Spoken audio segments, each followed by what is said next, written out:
This is Oakleaf Hydrangea, and it gets about 4, maybe 5 feet tall.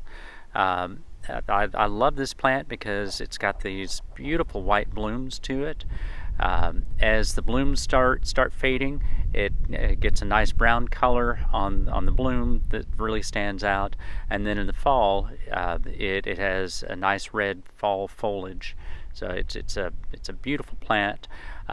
It is a very drought-tolerant hydrangea. You have to water it a little bit at the first year or so, but then after that, it does fine.